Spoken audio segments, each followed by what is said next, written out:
week is one of the most challenging periods for students, testing not only our knowledge but also our time management, resilience, and stress handling abilities.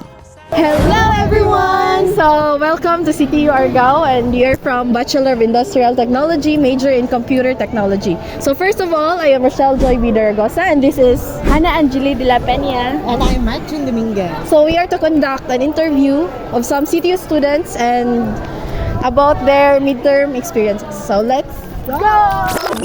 So now we are heading to the canteen to see you. Yeah.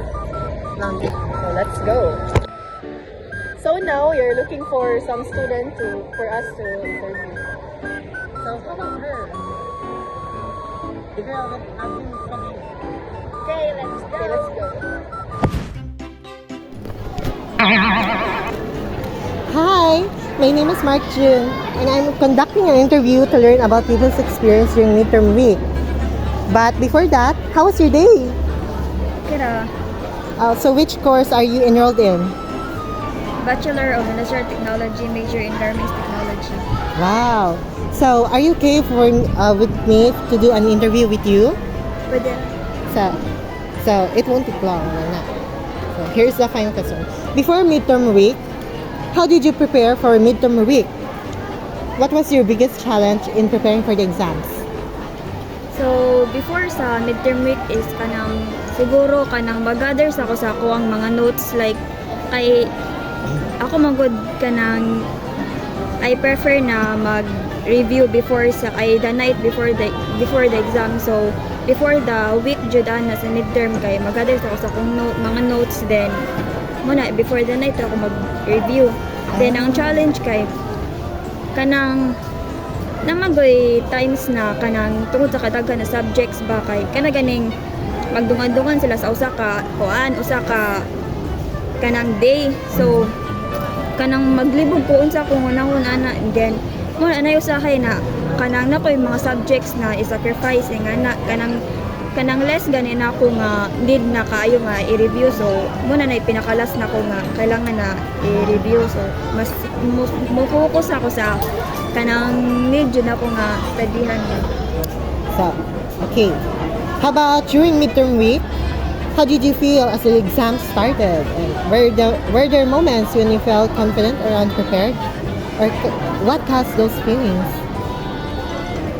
So before mag-start ang exam kay syempre kita tanan makakuan jud siguro na makulbaan or kanang anxious kay ba kay though ako nakakuan ko nga sinala na naka-study ko or naka-review ko kanawang ko kabaloon sa imong gawas gani if kaya ba na ko mansiran. Then question. The second questions were there moments when you felt confident or unprepared? So kanang confident kay if kanang sure ko nga na kuan na ginako na scan ako tanan na notes gani niya nakasabot jud ko sa mo ang topic sa lesson.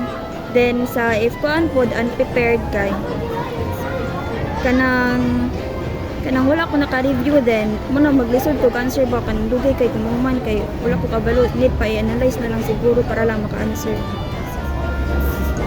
So okay. So moving on, so after midterm weeks, after the stressful weeks, so how did you feel after completing all of your exams?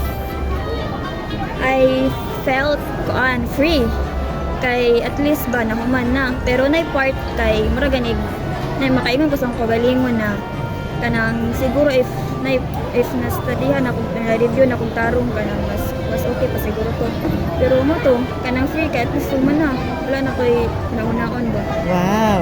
So how did you celebrate or relax after finishing your exams?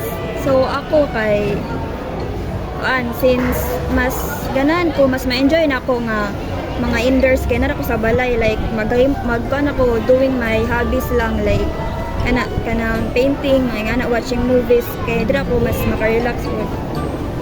Wow! Thank you for doing this interview with us. We hope you have a wonderful day. And there you have it, guys! A fascinating look into Angela's midterm experience. It was really insightful to hear about her preparation process, gathering her notes, feeling confident after reviewing them, and the ultimate freedom after taking the exam. It's a reminder that the emotional journey of a midterm is just as important as the academic one. Thanks again to Miss Angela Alviso for sharing her experience with us. Don't forget to like and subscribe for more student insights and interviews. See you next vlog. Bye!